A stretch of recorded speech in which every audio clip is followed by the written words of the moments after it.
ዛሬ ማሳያችሁ የአማርኛ ፊደል የገ ቤት ናት ማለት ነው። እንግዲህ ገ እንደ ሌሎቹ የአማርኛ ፊደላት 7 ቤት ነው ያላቸው። እዚህ ጋር ገ፣ ጉ፣ ጊ፣ ጋ፣ ጌ፣ ግ፣ ጎ ይባላሉ። ተመልከቱ። ገ፣ ጉ፣ ጊ፣ ጋ፣ ጌ፣ ግ፣ ጎ። ስለዚህ እነዚህን ሰባቱን ካየን አሁን ደግሞ የምናደርገው ምንድነው? በእያንዳንዱ ሆሄ ቃላቶችን እንመሰርታለን ማለት ነው። ይሄው በገ እዚህ ጋር ገ ንዳ ብዬ መሰረት እችላለሁ። ገል ማለት እችላለሁ። ገበሬ፣ ገብርኤል ብዬ ቃላቶችን መመስረት እችላለሁ ማለት ነው። በጉ ደግሞ ጉች ናት ሁለተኛዋ የገ ዝርያ ማለት ነው። ይሄው ጉንዳን ማለት እችላለሁ። ጉድጓድ፣ ጉም እነዚህ በጉ የመሰረትኳቸው ቃላቶች ናቸው። በዚህ ጉንጭ ማለትም እችላለሁ በጉ በነገራችን ላይ። በጊ ደግሞ ይሄው ጊ ንጥ ማለት እችላለሁ። ጊደር ማለት እችላለሁ ማለት ነው። በጋ ይሄው ጋቢ፣ ጋኔን፣ ጋጥ፣ ጋርመንት ሌላም መጨመር እችላለሁ። በጋ ለምሳሌ ይሄው ጋጥ ጋጠ ወጥ ማለት እችላለሁ። ይሄው ጋጠ ወጥ አንዳንድ ጋጠ ወጥ ሰው አለ። ጋጠ ወጥ ማለት እችላለሁ። ነገራችን ላይ ይሄ ደረብ ቃል የሚባለው ነው። ጋጠ ወጥ።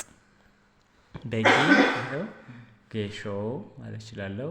ጌጥ፣ ጌጣጌጥ፣ ጌም፣ ጌታ ሲል ማለት እችላለሁ። በግ ደግሞ ይሄው ግመል፣ በግል ገል ግብጦ ማለት እችላለሁ።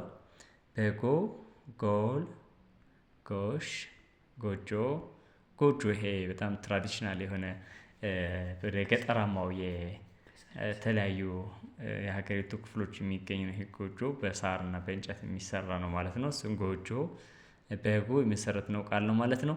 ስለዚህ እነዚህ በገ ቤት የመሰረትናቸው ቃላቶች ናቸው። እናንተ ደግሞ ኮሜንት ላይ አሁን ያልጻፍኳቸው እናንተ ታስቀምጧቸዋላችሁ ማለት ነው።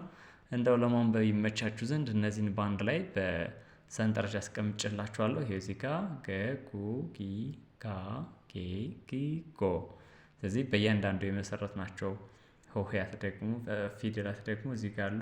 ይሄው በገ የመሰረትናቸው ገንዳ፣ ገንቦ፣ ገበታ።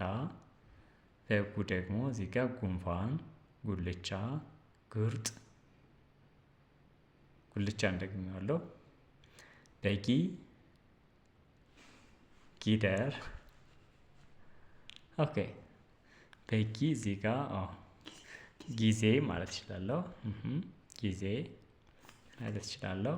ጊደር፣ ጊታር፣ ጊኒ ማለት እችላለሁ።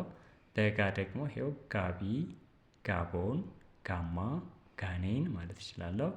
በጌ ቻት፣ ጌጥ፣ ጌሾ፣ ጌና፣ ጌም። በግ ግንብ፣ ግንድ፣ ግስላ፣ ግስ ራሱ ማለት እችላለሁ። በጎ ጎል፣ ጎንደር የመሳሰሉ ቃላቶችን መመስረት እችላለሁ ማለት ነው። ይህ እንግዲህ የተለያዩ የአማርኛና የእንግሊዝኛ ትምህርቶችን የምታገኙበት የዩቲዩብ ቻናል ነው። ቻናሉን ሰብስክራይብ ያላደረጋችሁ ሰብስክራይብ አድርጉ። ቪዲዮን ከወደዳችሁት ደግሞ ላይክ፣ ሼር አድርጉ ለጓደኞቻችሁ። በቀጥታ መማር የምትፈልጉ ደግሞ ከታች በተቀመጠላችሁ የስልክ አድራሻ ብትደውሉ መልእክታችሁ ይደርሰኛል። በምትፈልጉት የሶሻል ሚዲያ አማራጭ መማር ትችላላችሁ ማለት ነው።